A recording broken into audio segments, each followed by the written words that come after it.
Hola, buenas tardes a todos.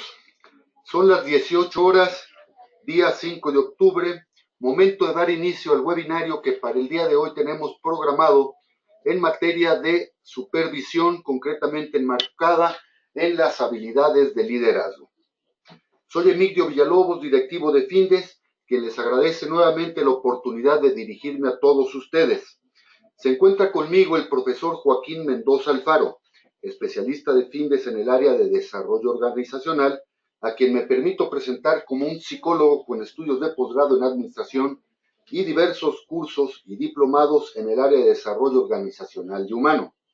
Joaquín es consultor y facilitador en sistemas de calidad y desarrollo ejecutivo, y en materia de capacitación tiene más de 100 diferentes cursos, seminarios y conferencias que ha impartido en México y en el extranjero. Antes de ceder la palabra a Joaquín, les invito para que nos realicen las preguntas, comentarios, sugerencias, pues al final de esta plática dispondremos de algunos minutos para poderlas atender. Joaquín, muchas gracias por tu presencia. Adelante, por favor. Pues muy buenas tardes, es un gusto nuevamente estar aquí en estos webinarios que está impartiendo Findes. Y hoy vamos a hablar de lo que es el supervisor como líder. Específicamente,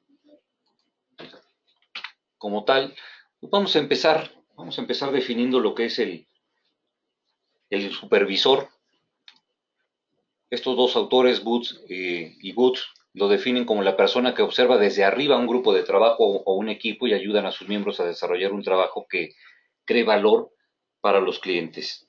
El supervisor como tal entonces es un jefe, alguien que igualmente como dice aquí es la persona que tiene que hacer que las cosas se hagan y es el responsable directo de que las personas que trabajan con él tengan éxito.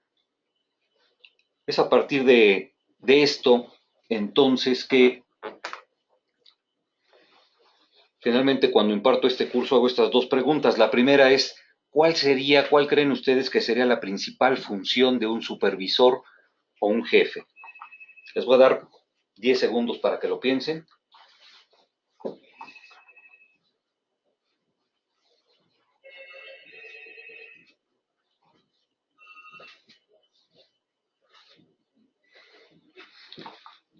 Pues seguramente ustedes ya tienen su respuesta. Y la principal función de un jefe es el logro de objetivos con la colaboración de terceros. El supervisor entonces tendrá que lograr resultados con diversas personas, como lo son los colaboradores directos, su equipo de trabajo, sus pares, los otros supervisores o jefes, sus propios jefes o directivos, sus proveedores internos y externos, e igualmente sus clientes internos.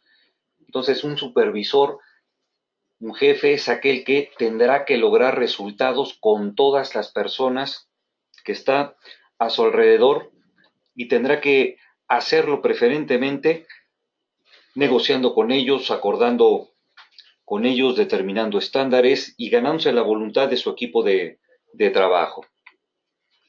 Pero si la principal función de un supervisor o jefe es el logro de objetivos con la colaboración de terceros, ¿cuál sería entonces su principal responsabilidad?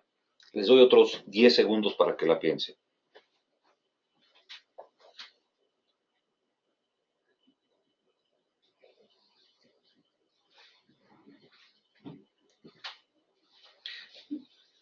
La principal responsabilidad es asegurar resultados. Y como les digo, usualmente muchas personas quieren sentarse en la silla del supervisor o en la silla del jefe, lo que no saben es que tiene clavos. Y el clavo principal es que es independientemente de las circunstancias. Puesto que el logro de objetivos con la colaboración de terceros implica generar resultados, los jefes están para dar resultados. Un jefe que no da resultados, pues se vuelve definitivamente una carga para sus colaboradores, para sus propios jefes y para su empresa. Por lo tanto, asegurar resultados se vuelve fundamental en la labor de supervisión. Un supervisor, por lo tanto, tendrá que ser una persona proactiva, una persona que esté orientada definitivamente a alcanzar esos resultados. Actividades de aseguramiento de resultados son, por ejemplo, la planeación. Alguien que no planee, pues definitivamente lo único que está asegurando es que le salgan más las cosas. Igualmente, capacitar a su gente implica que está trabajando para que en un momento dado su personal pueda, sepa y quiera realmente hacer el trabajo. Lo mismo es el mismo acto de ejercer esa supervisión que implica revisar un trabajo no para encontrar errores, sino para asegurarse que las cosas se estén haciendo de acuerdo a lo que está programado o planeado.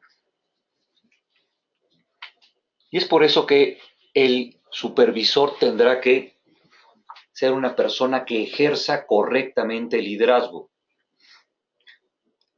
Me gusta mucho esta definición de Jay Conger que dice que los líderes son los individuos que establecen una dirección para con su grupo de trabajo, que obtienen el compromiso de los miembros de ese grupo para con esa dirección y que además los motivan para alcanzar los objetivos de dicha dirección.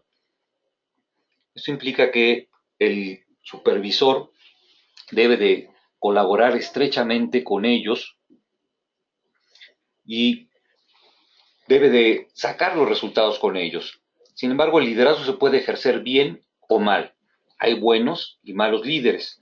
Sin embargo, el liderazgo no es lo mismo que administración. Liderazgo implica verdaderamente retomar ese rol y llevar a la gente hacia las metas que el supervisor y la organización les están demandando. El liderazgo adecuado no se puede fabricar fácilmente, no es el resultado de simples fórmulas o reglas, como lamentablemente hay muchos libros que lo tratan de imponer, porque las cualidades especiales de un líder son complejas y además son poco comunes. No todas las personas tienen la capacidad de ejercer un buen liderazgo. Por otra parte, si tenemos líderes, también hay seguidores. Y ellos son el capital humano. Y quisiera hacer unas breves observaciones en ese sentido. Primeramente, los seguidores, en este sentido, es definitivo que no eligen a sus jefes, pero sí deciden cómo hacer mejor o peor su trabajo, cómo trabajar con sus jefes. De ahí que sea tan importante que el supervisor se gane la buena voluntad de sus colaboradores para que juntos lleguen a esas metas. Otro punto importante es que los empleados, especialmente en empresas de servicio, tratarán a los clientes de la misma forma en la que sienten que se les trata en la empresa. Y esto se refleja pero muy claramente a partir, por ejemplo, de un estudio que se hizo en 800 tiendas de Sears en 1997, en donde se encontró que un incremento en el 5% en el clima laboral, en la actitud de los empleados, se traduce en 1.3% en la satisfacción del cliente, lo que a su vez resulta en medio punto porcentual en las utilidades corporativas. Entonces, hay una correlación directa entre la satisfacción de los empleados y las utilidades. Si en una empresa entonces se incrementa en un 10% el clima, la satisfacción en el trabajo, pues inmediatamente las utilidades corporativas subirán un 1%. Entonces, esto tiene una gran trascendencia. Si los empleados se sienten bien tratados, mejorarán entonces sus relaciones con los clientes y por ende las utilidades corporativas. Tercero, los empleados de hoy son cada vez más preparados, mejor informados y mucho mejor educados. Esto también quiere decir que a los empleados ya no se les puede convencer con cualquier cosa.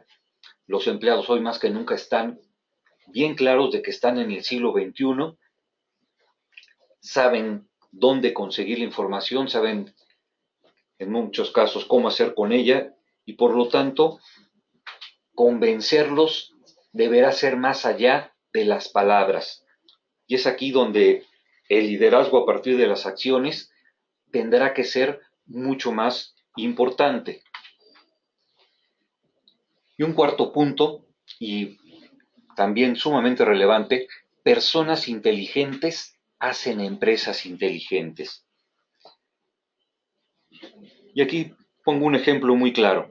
El valor de mercado de las acciones de empresas, por ejemplo, como Google o Microsoft, valen 10 o 12 veces más que el valor bursátil que pueden tener. ¿Por qué? Por las personas que trabajan en esas organizaciones. Entonces, en muchas ocasiones, las personas que trabajan en esas organizaciones son las que hacen la gran diferencia en las mismas. Entonces, el liderazgo que se ejerce con, vamos a decirlo en términos de fútbol americano, con rudeza innecesaria, con el uso del latiguito, pues definitivamente ya no es operable, ya no funciona.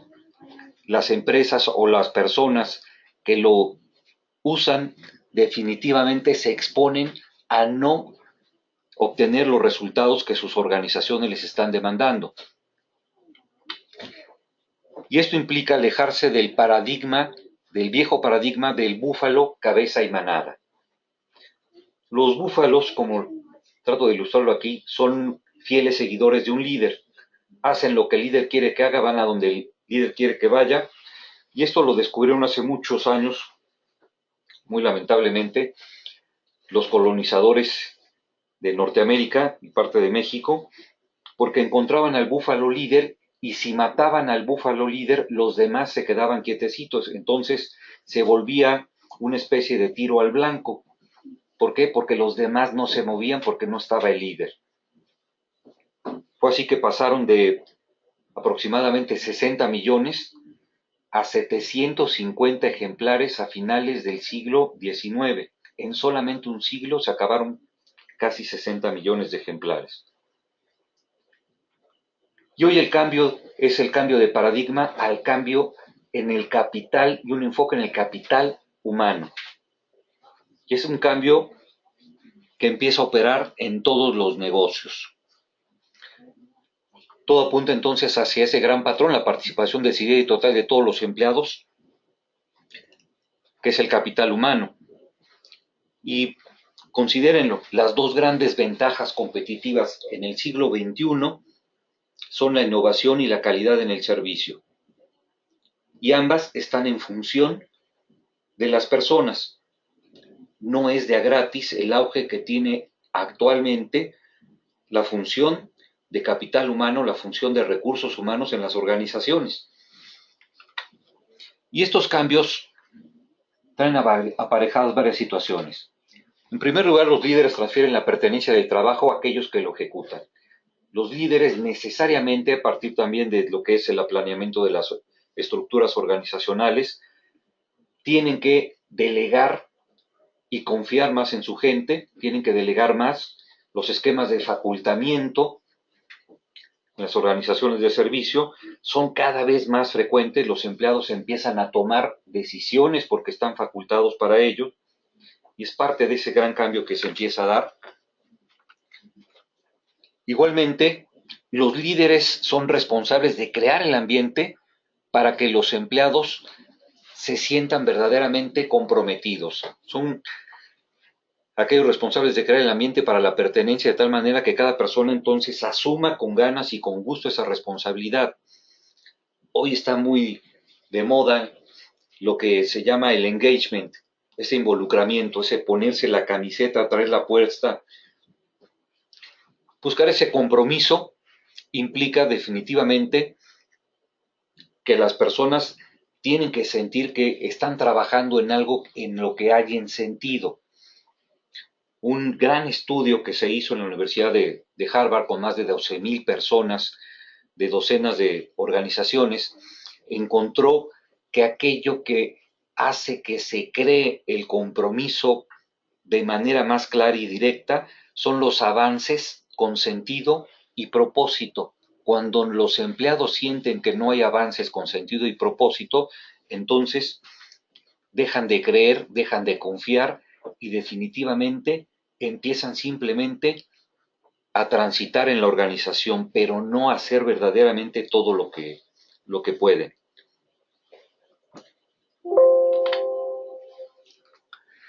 Igualmente, los líderes empiezan a asesorar y apoyan el desarrollo de las capacidades personales.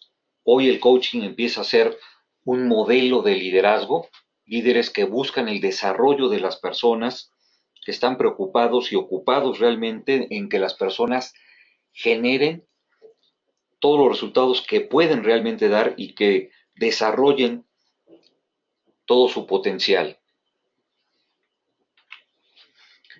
Pero igualmente, y muy importante, los líderes tienen que ser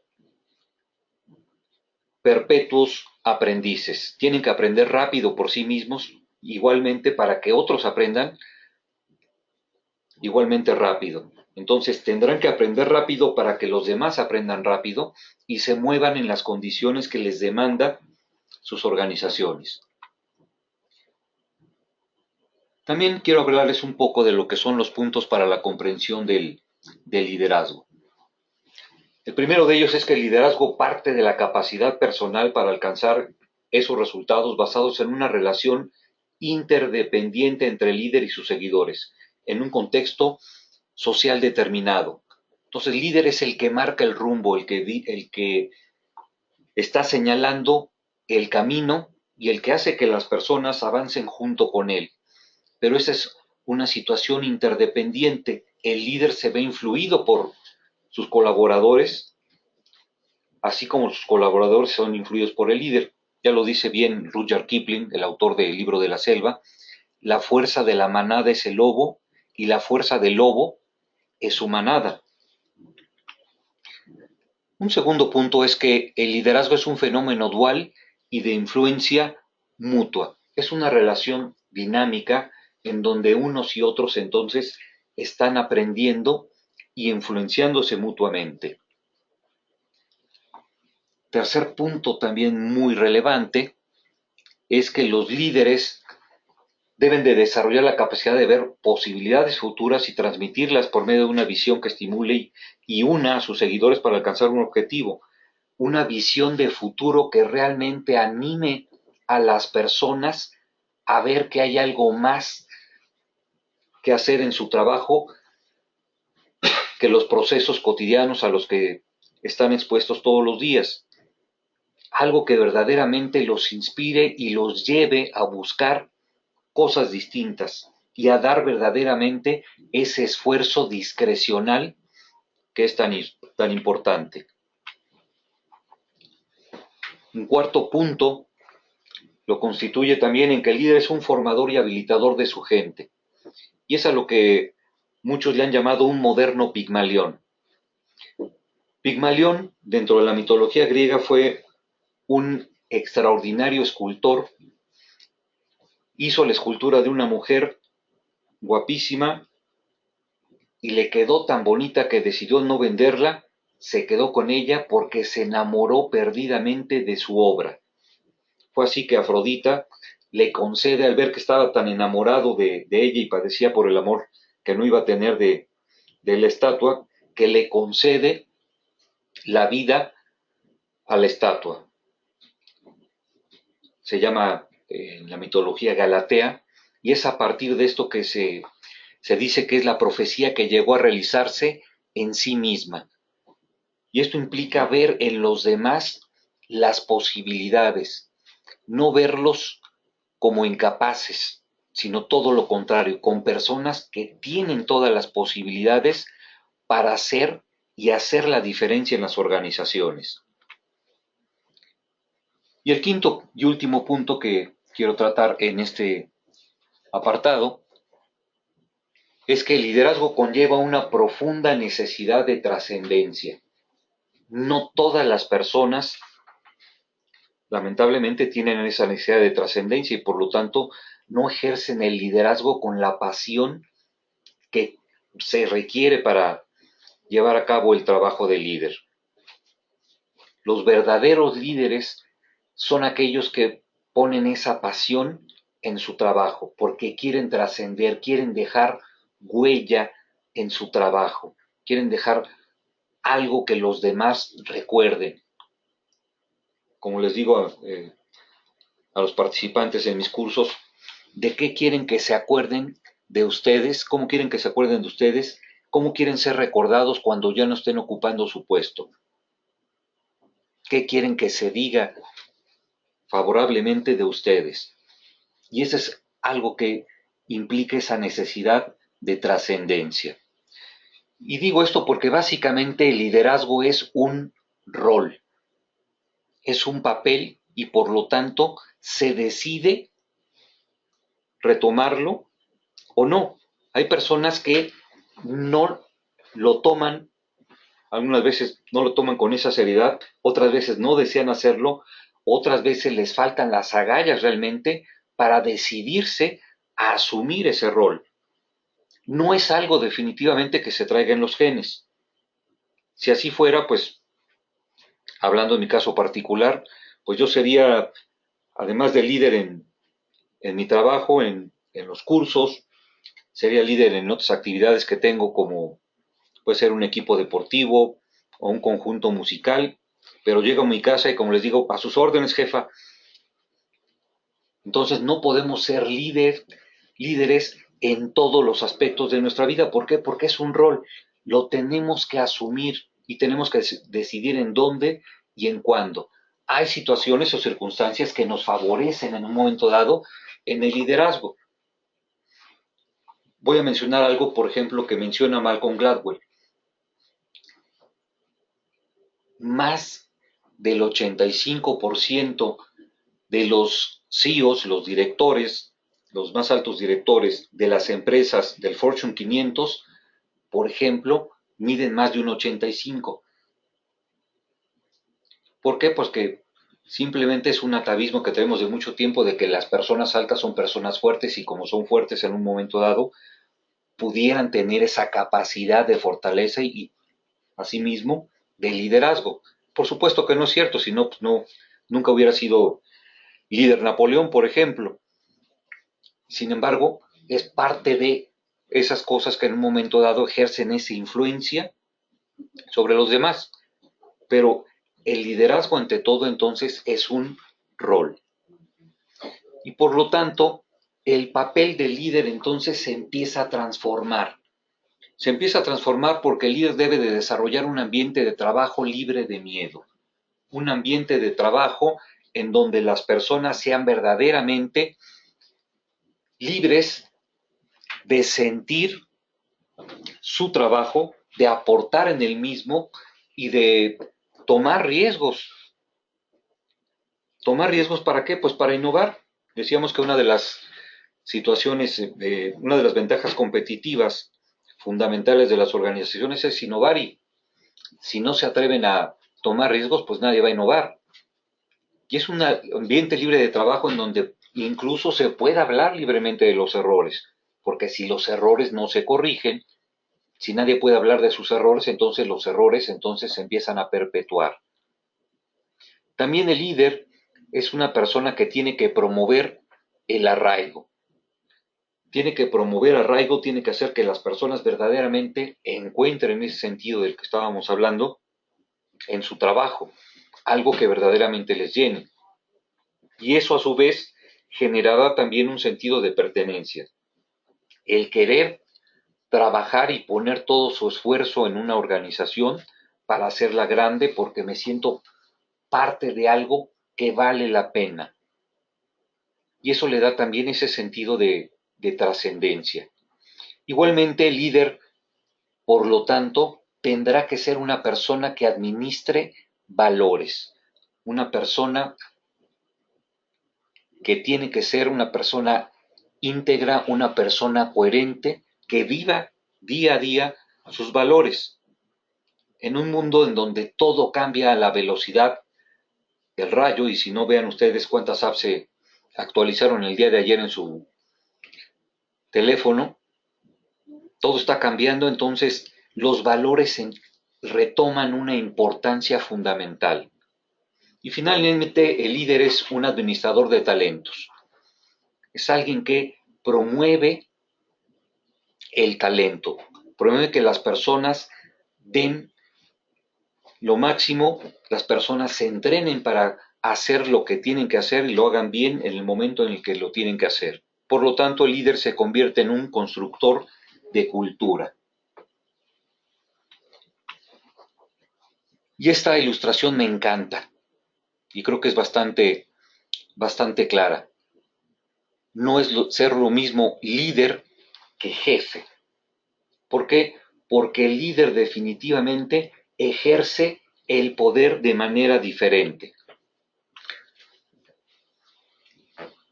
Y ejercer el poder es algo muy, muy trascendental.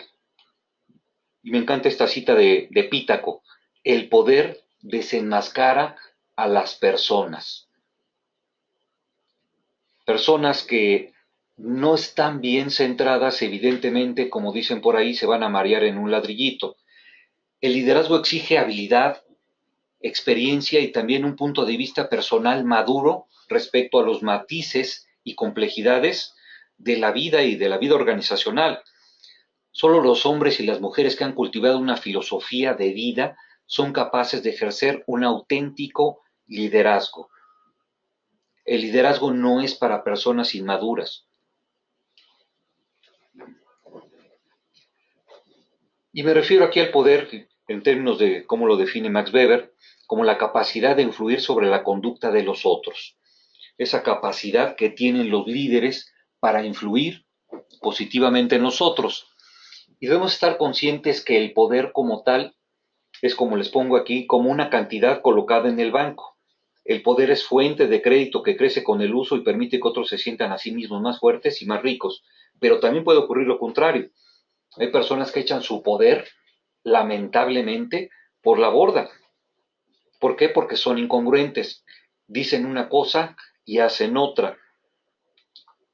Fijan metas y al paso de 2 o 3 semanas las cambian. O fijan prioridades y sucede lo mismo, también las cambian. Entonces, son cosas que poco a poco van minando, por ejemplo, el poder. Hay dos categorías de poder, el poder institucional y el personal. El institucional reside en la posición que la persona ocupa y el personal reside en las características personales de quien ocupa tal posición. Ambos se dividen en fuentes de poder. Tenemos diferentes fuentes de poder. Voy a empezar por la parte de abajo. Tengo el poder legítimo o jurisdiccional y es el que viene a partir de lo que es mi nombramiento.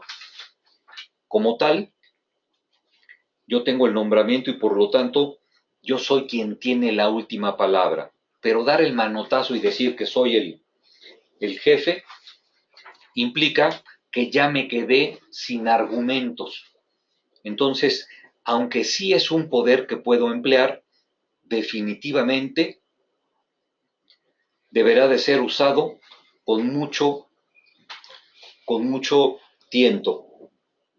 Yo le pondría por ahí, úsese solamente en caso de emergencia. Igualmente sucede con el poder coercitivo, úsese solamente en casos de emergencia. El poder coercitivo es aplicar de alguna forma el castigo para ejercer la disciplina o hacer que los otros hagan bajo coerción. No es algo definitivamente recomendable. ¿Por qué? Porque tiene dos efectos colaterales psicológicos muy importantes. Por una parte, genera resentimiento. Y por el otro, es una situación también muy crítica, genera también una agresión desplazada. Entonces, si el jefe quiere que algo se haga y lo ejerce bajo poder coercitivo, pues sí lo voy a hacer, pero si lo quiere rápido, lo voy a hacer lento. Y si lo quiere bien hecho, lo voy a hacer mal hecho. Entonces, ahí es en donde se ve esa situación tan crítica de ejercer el poder coercitivo. Entonces, los buenos líderes se manejan de ahí para arriba.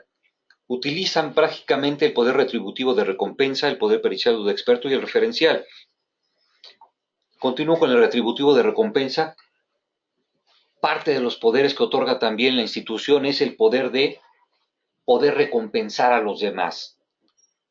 Poder recompensar a los demás básicamente con un sentido en psicología que se le llama de reforzamiento. El reforzamiento implica que se incrementa la probabilidad de ocurrencia de una determinada conducta y por lo tanto, en un momento dado, si yo utilizo correctamente el poder retributivo de recompensa, empezaré a forjar altos desempeños en mi personal.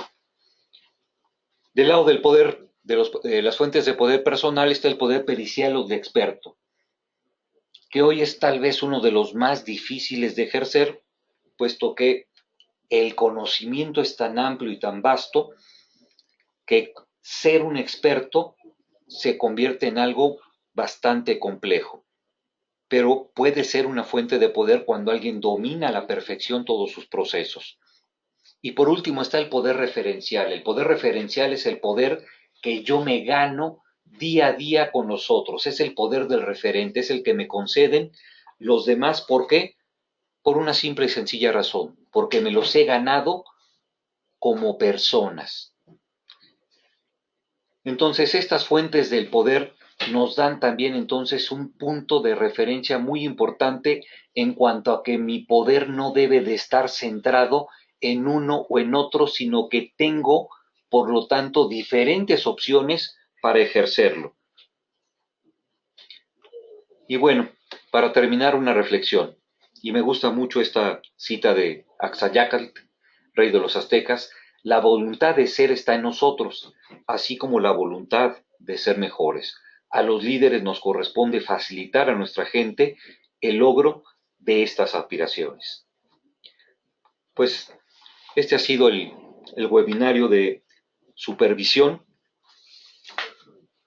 enfocado en la parte de las habilidades de liderazgo. Joaquín, muchas gracias. Vamos a pasar a atender las preguntas, sugerencias y comentarios que nos hayan realizado. Vamos a iniciar con... Permítanme un momento, estamos maniobrando el sistema. Jorge Falcón. Jorge, buenas tardes, muchas gracias por su participación. Jorge nos pregunta: no me quedó clara la aseveración que hizo, pero entendí que el modelo de supervisión está siendo sustituido por uno de delegación. Básicamente lo que está cambiando es que se empiezan a dar más, el líder tiene que empezar a facultar más a sus empleados, tiene que delegar más, pero delegar implica una actividad muy importante. Yo digo que delegar es una actividad de cosechar. ¿Esto qué quiere decir?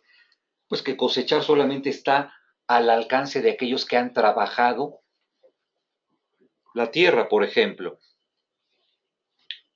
Y en el caso de los empleados, delegar estará al alcance de aquellos que hayan entrenado y desarrollado a su personal, si no, definitivamente no se podrá o se tendrán muchas limitaciones para delegar en su momento.